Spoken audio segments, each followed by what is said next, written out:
คือความอุดมสมบูรณ์ของป่าของชุมชนของป่าจังมีสัตว์เหล่านี้เด้เขาบอกเป็นง่อยยังเสาไฟฟ้าเด้นกเขานกยังวันนี้เขาก็อยู่ในป่าจังสี่แสดงว่าความอุดมสมบูรณ์ก็มีโมเฮามาใส่พื้นที่สัวคำสัวข้าวเขาก็ต้องปรับตัวเอาเข้าเมืองตาหลิวต้องหลิวตาตามเพิ่นว่าปรับตัวคืออีกกระปอมนี่ฤดูกาลหนึ่งก็เปลี่ยนสีไปเพื่อความอยู่รอดการใช้ชีวิตมนุษย์เขาคือกันตึงจนเกินไปก็แตกตรงติงจนเกินไปก็แตกการปฏิบัติย่อนจนเกินไปก็หาประโยชน์บ่ได้ฉะนั้นก็ควรจะเป็นกลางๆว่างตัวเป็นกลางๆว่างใจเป็นกลางๆพิจารณารับอาหารแล้วกลับมาลั่นทำก่อนสำหรับผู้ปฏิบัติธรรมก็จังสิเป็นหน้าที่ของญาติโยมและยกทยิกาเฮา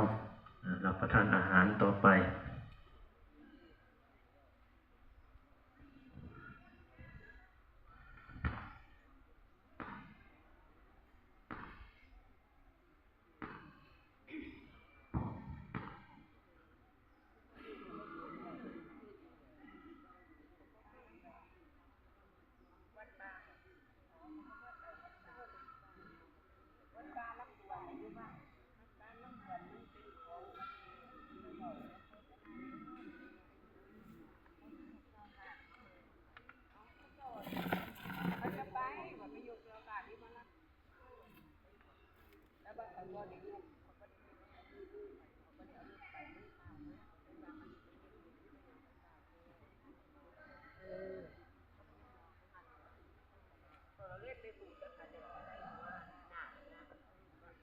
ห่มใหม่หลายนะอ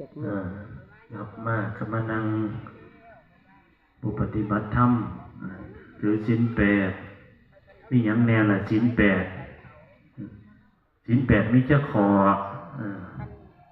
ศีลแปดมีเจ้าขอย่ายศีลแปดมีเจ้าขอคือกันแล้วก็ว่าศีลห้ามีเจ้าขอ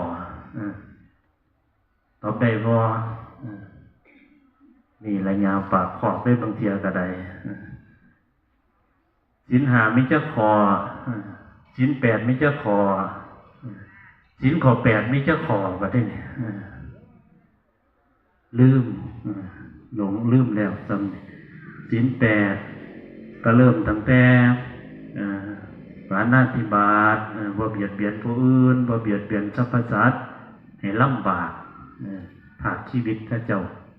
โดยบ่จำเป็นในที่ก็ยกเว้นหมดแม่งอยู่เด้เฮาบ่เห็นบางทีก็เป็นกรรมอยู่เด้แต่ว่าเป็นกรรมเล็กๆน้อยๆอย่างเช่นเฮาบ่เห็นเขาเจ้าบ่เห็นเพิ่นอาจสิซ่อนอยู่ใต้ใบไม้จังซี่นะเป็นกตัตตากรรมมิได้เจตนาก็เป็นกรรมเล็กๆน้อยๆอันนี้ก็หมายถึงยุ่งหรือว่าหมดที่เฮาบ่เห็นเขามิได้เจตนาเฮ็ดให้ชีวิตเขาล่วงไปก็เป็นกรรมอยู่แต่ว่าเป็นกตัตตากรรมเล็กๆน้อยๆต่อมา